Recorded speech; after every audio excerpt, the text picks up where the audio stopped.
2009 সাল থেকে বাংলাদেশের ক্ষমতায় আওয়ামী লীগ এবং যাদের প্রধানমন্ত্রী বঙ্গবন্ধুর কন্যা শেখ হাসিনা। ফলে স্বাভাবিকভাবেই দীর্ঘ সময় ক্ষমতায় থাকার সুবাদে সেই সরকারের বিরুদ্ধে কিন্তু একটি অ্যান্টি ইনকামবেন্সি তৈরি হয়, জনমানসে একটা ক্ষোভ তৈরি হয়। এই ক্ষোভ ছিল শেখ হাসিনা সরকারের বিরুদ্ধেও।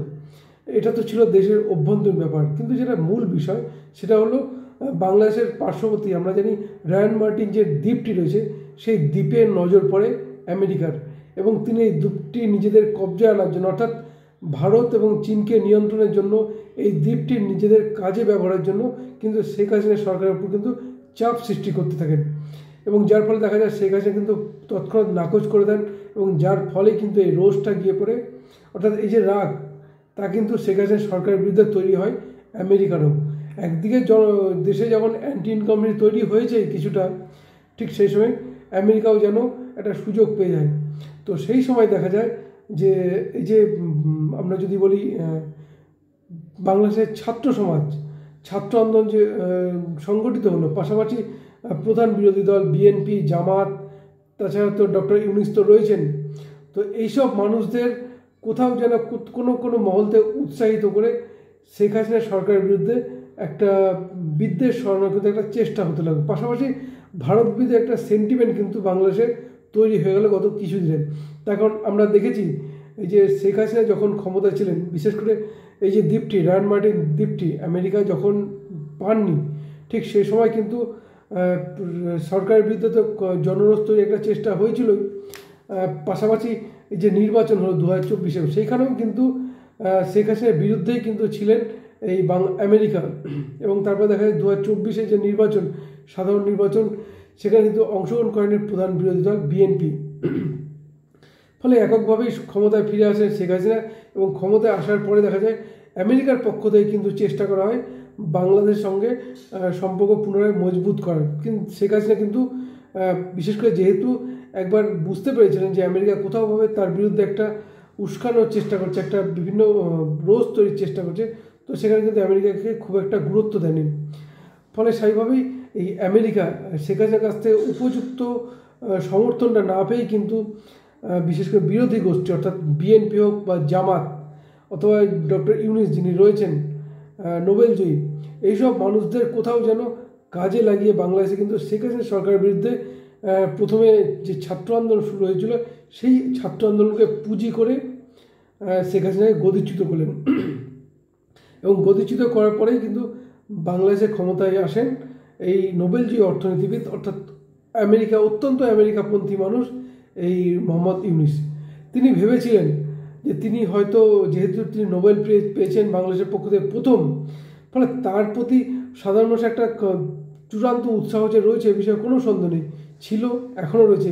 ফলে তিনি ভেবেছিলেন যে তিনি এইটাকে ভর করে দীর্ঘদিন ক্ষমতায় থাকবেন, কিন্তু হিংসা থেকে যে প্রতিহিংসার জন্ম দেয় তা কিন্তু হারে হারে আজকে টের পেলেন এই ডক্টর ইউনূস। তার কারণ আমরা জানি যে আমেরিকায় রাষ্ট্রসংঘে যে বৈঠক চলছে সেই বৈঠকে যোগ দেওয়ার জন্য আজই কিন্তু আমেরিকায় যান এই মোহাম্মদ ইউনূস, এবং সেখানে তিনি কিন্তু ক্ষোভের মুখে পড়েন, এবং তাকে কিন্তু কালো পতাকা দেখানো হয় এই ডক্টর ইউনূসকে। এমনকি তার কিন্তু শাস্তির ফাঁসির দাবিও কিন্তু তোলা হয়েছে খোদ আমেরিকায়। অর্থাৎ একটা বিশেষ করে জনগণের ভোটে জিতে আসা সরকারকে যেভাবে আমেরিকা বা বৈদেশিক শক্তির মদতে বা তাদের উস্কানিতে বাংলাদেশে হিংসা ছড়িয়ে যেভাবে শেখ হাসিনা সরকার গদিচ্যুত করে ক্ষমতায় বসেছেন ডক্টর ইউনূস, সেটা কোনোভাবেই ভালোভাবে মেনে নিচ্ছে না বাংলাদেশের একাংশের মানুষ তো রয়েছেনই, পাশাপাশি বিশ্বের বিভিন্ন দেশে যারা আমেরিকার মানুষ রয়েছেন তারাও কিন্তু এটা ভালোভাবে মেনে নিচ্ছেন না, যার ফলে কিন্তু আজ কালো পতাকা দেখানো হলো ডক্টর ইউনূসকে, এবং তিনি সেটা কিন্তু বুঝতে পেরেছেন, হারে হারে টেন পাচ্ছেন। কারণ তিনি তো জনগণের ভোটে জিতে আসেননি বা জনগণের ভোটে তার কোনো সমর্থনও নেই। সুতরাং তিনি এই যে হিংসাটা হয়েছে, শুধু তো শেখ হাসিনা গদিচ্যুত হয়েছেন তা তো নয়, বাংলাদেশে সংখ্যালঘুগুলো আক্রান্ত হয়েছেন, আওয়ামী লীগের নেতারা আক্রান্ত হয়েছেন, তাদের মেরে ঝুলিয়ে দেওয়া হয়েছে। কোথাও দেখা যাচ্ছে গণভবন, যেটা বাংলাদেশের ঐতিহ্য, সেই গণভবন ভাঙচুর করা হয়েছে। প্রাক্তন প্রধানমন্ত্রী শেখ হাসিনার অন্তর্বাস নিয়ে নৃত্য করতে দেখা গেছে উন্মাদ একাংশ মানুষকে। পাশাপাশি বঙ্গবন্ধুর শেখ মুজিবুর রহমানের মূর্তিও কিন্তু ভাঙচুর করেছে এই উত্তেজিত জামাত এবং বিএনপি। ফলে স্বাভাবিকভাবেই এই জিনিস অর্থাৎ সাধারণ মানুষ যারা বিশেষ করে সচেতন মানুষ বলবো, শান্তিপ্রিয় মানুষ, তারা কিন্তু এটা কোনোভাবেই মেনে নেবেন না।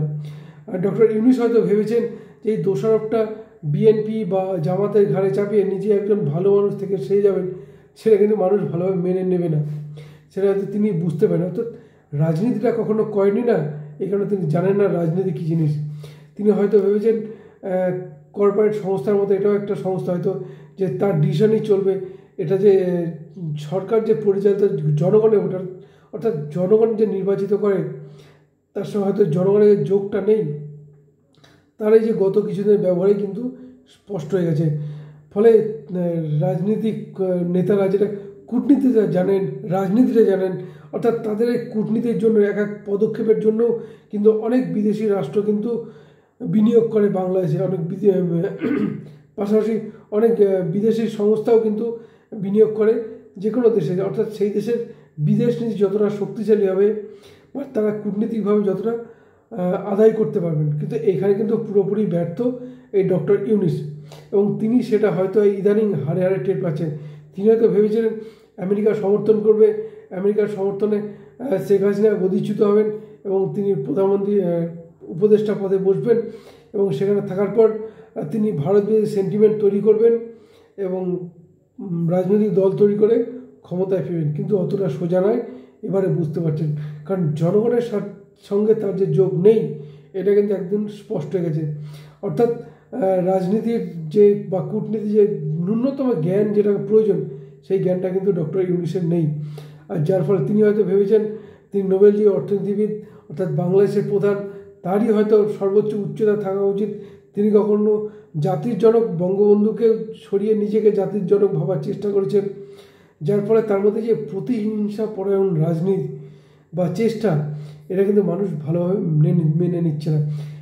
স্বাভাবিকভাবেই বাংলাদেশে কিন্তু দিন দিন কিন্তু আওয়ামী লীগ কিন্তু জেগে উঠছে। অর্থাৎ যারা শীর্ষস্থানীয় নেতা রয়েছেন তারা আড়ালে থাকলেও গ্রাউন্ড স্তরে কিন্তু জনমত অর্থাৎ জনগণের মধ্যে কিন্তু আওয়ামী লীগকে কিন্তু জনভীতি তৈরি হচ্ছে। অর্থাৎ এই যে বিশেষ করে এই যে ডক্টর ইউনূস সরকার যেভাবে আওয়ামী লীগকে নিষিদ্ধ ঘোষণা করার চেষ্টা করছেন, তার বিরুদ্ধে তদন্তের চেষ্টা করছেন, তাকে 10 বছর, কেউ বলছেন 10 বছর, কেউ বলছে আজীবন নিষিদ্ধ ঘোষণা করবে, তো এটা একটা ভয় থেকেই স্পষ্ট হয়েছে।